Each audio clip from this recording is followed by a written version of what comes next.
Hey guys, welcome back. This is just a quick review, or actually a final synopsis on my last project that I worked on. I know I haven't posted anything in a while.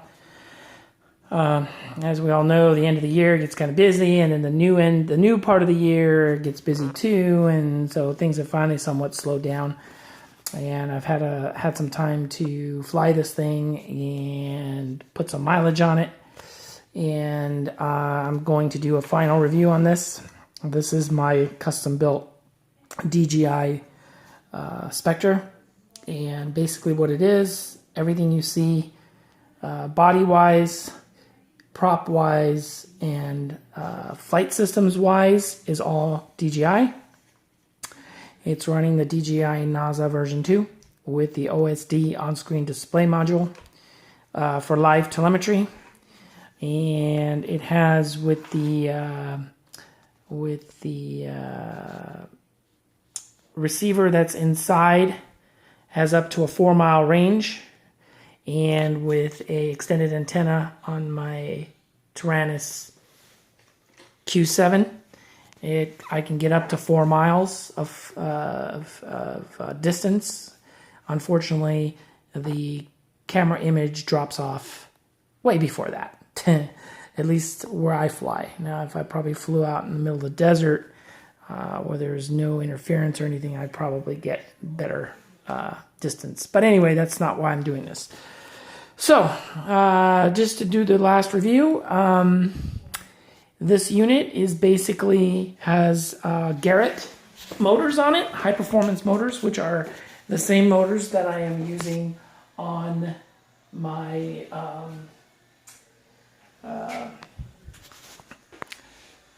550 DJI. Okay, and so these are the motors. I'm going to see if I can zoom in on the specs. There you go. These are the specs. These motors pull quite a bit of torque, and they're pretty decently efficient for, for their size and everything. And they do produce a lot more thrust than the DJI motors that they put in the DJI Phantoms.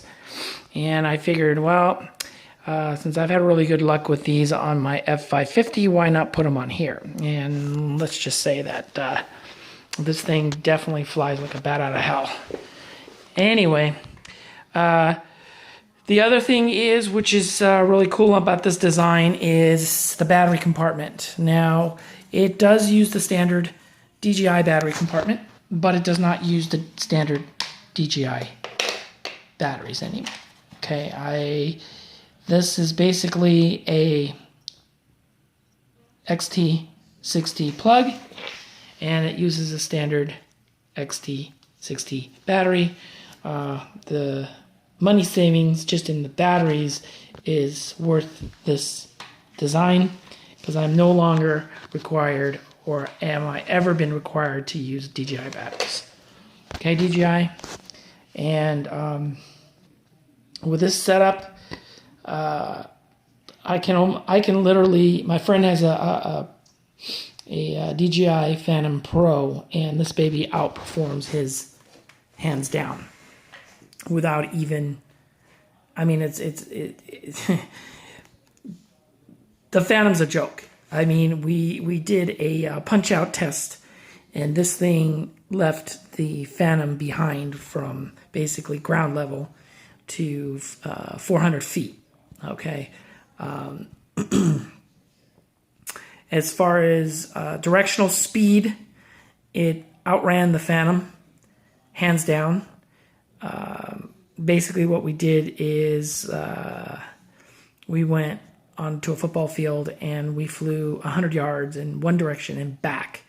And basically this baby was roughly about 40 yards ahead of the Phantom and kept the same distance. So it was actually a pretty interesting race. As far as flight time goes, depending on the way you're flying, I got anywhere from 18 to 20 minutes on a battery, this is a 4800 battery. And even with the high performance motors, and the high efficiency props, which are DJI brand. She flies quite well. And GPS lock, GPS return, hover, and all that stuff, which is standard with the NASA version 2 systems, is outstanding. The radio obviously gives it a little bit more range, only because these are not, in my opinion, the DJI radios are not as, I want to say, powerful as these professional series type radios. Also with these radios, you can add an extender in the back, which can really knock your distance and range and power up quite a bit, giving you, like I said, more range and better control and less chance of interference getting in the way of the signal. Also, the X9R receiver that's in this thing also has a lot stronger range, a lot more reliable. It's just a way better unit. Of course, I had to build it from the ground up, and I did try to use as much DJI components as far as I could. I was going to use a Pixhawk, but it was just too big to fit inside there. So, and trying to keep it as a DJI, at least to the point of the hardware goes, I succeeded in that. And like I said, I'm very happy with this design. So if you have any questions or anything like that regarding this project, feel free to hit me up. And I guess now it's time to find a new project, huh? If you guys have any ideas or any kind of crazy ideas that you want me to try out, leave me a message and I'll see what I can do about it. And we'll go from there. All right, guys, take care. Bye-bye.